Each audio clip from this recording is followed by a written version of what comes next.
Hello and welcome back to the SaaS Marketing Weekly podcast with me, your host Ryan, the founder of Rocket SaaS. I'm back in the studio with Jamie. Hello. Good to be back. Welcome back. And today we are talking about what do you do with marketing when you have a very small audience that you want to go after.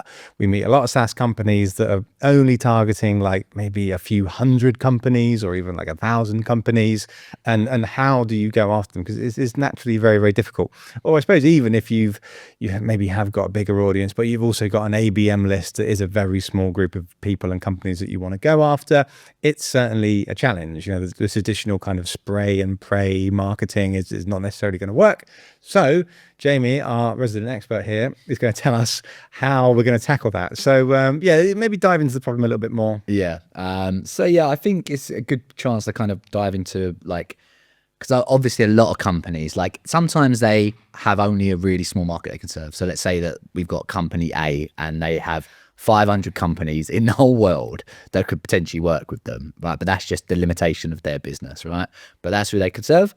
Then you've got to figure out, well, okay, what's the best strategy to get to those guys?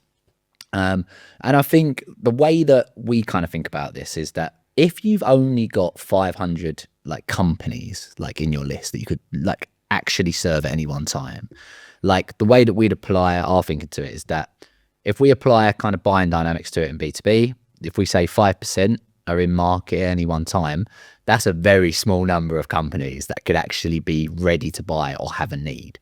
So like if we think about kind of the typical like sales motion in B2B SaaS, what we're going to be trying to do is get them to book a demo essentially. But when you start applying that kind of like play where we're running ads to get people to book a demo, we're doing like Google ads and we're doing all these things to kind of like funnel people into a meeting, it all kind of breaks down a little bit when you go to like a 500 account list. Don't get me wrong, there's some really cool tech out there that can help like you understand when people are in market, but a lot of startups aren't going to have that tech.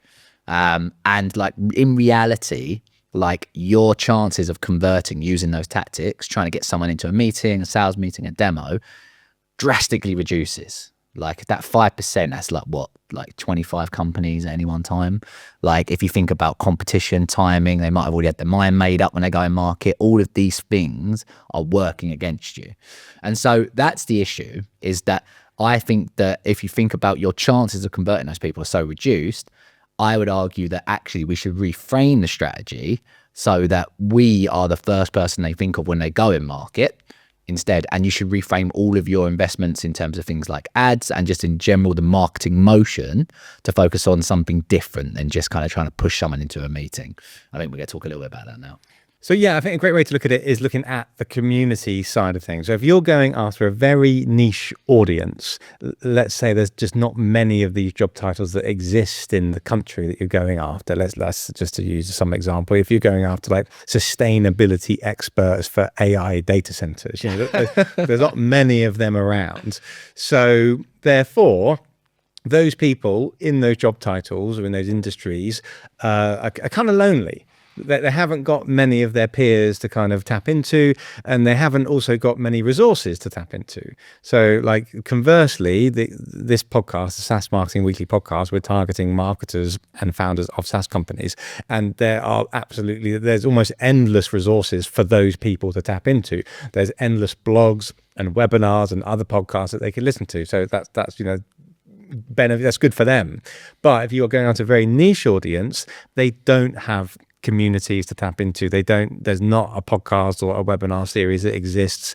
There's no kind of get-togethers. They're kind of lonely in their space. Therefore, that opens up an opportunity for you to create that. And if you do create that kind of community or that asset for them, that kind of resource for them to tap into, it's likely that one, there's going to be no competition for that kind of community, that resource that you've created. And two, the people that you're creating it for are going to absolutely love it because they're going to say, oh, this was created for me and no one else has ever created anything for me before. Brilliant. So the likelihood of you getting engagement from that small audience should be pretty high. Am I saying the right thing there? That makes sense. Definitely. Like I think it's all about reframing kind of our focus away from driving an immediate meeting, which is always going to be hard with the number of people we're reaching, to what's the next best thing, which in our opinion is real in-person relationship building and building a community that brings that together. So you can like do that through so many different ways, but like ultimately what you're trying to do is gear your marketing towards creating moments of like FaceTime between your team and your buyers, building a community that constantly keeps them in contact with each other. And all of a sudden you become the go-to resource, like you just mentioned, for them. They like you because you're creating stuff directly for them, and you're constantly front of mind as well. So that when those slim chances come when one of those buyers move in market, inevitably you'll be front of mind. As long as you'd actually do a good job as a company, there's no reason why they wouldn't think of you in that moment. And I think that's kind of the reset that's needed. Right. So so creating very niche community type. So there's physical events like we Rocket Science have done a lot of breakfast events recently, which have been absolutely amazing for us in terms of like lead generation and scaling the business.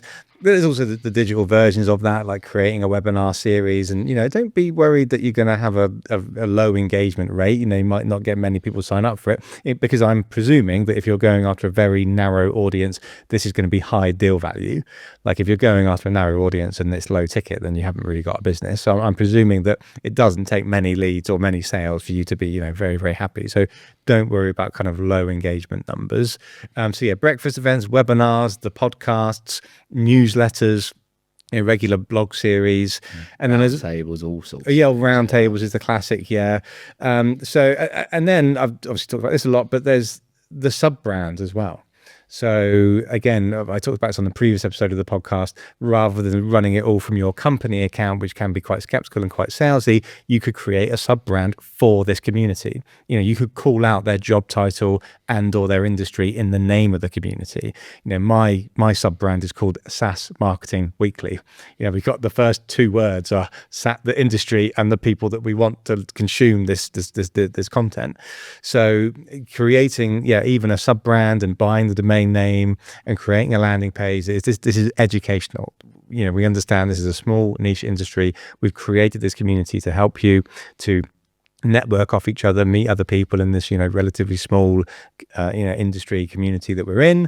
And also we do regular roundtables, we do regular webinars, we do regular podcasts, regular articles, to help you kind of, meet other peers in your industry and learn about how we can move this industry forward together. Because there's not a lot of other people doing it. Yeah. And I think even if you don't want to kind of frame it in as a marketer, how would that translate into for example, the way you're running your ads, for example? Typically we're going to be running ads that are book a demo, or we run ads that are outside just book a demo, but a lot of people will be. But rather than that being the offer, we make the offer the events, the webinars, the roundtables, because I think that will be I think a lot of people who are listening who have a small addressable market, when they're running things like LinkedIn ads, they'll start to probably either they switch them off, or they're thinking we're not getting the demos, we're not getting the leads we want. But I think it's because you're fighting buying dynamics, and instead you should refocus on what is the most value that we can get from LinkedIn. And I think that can be things like inviting on the podcast, inviting to events, inviting to roundtables, all those things we just mentioned. And to root that in kind of a commercial outcome as well.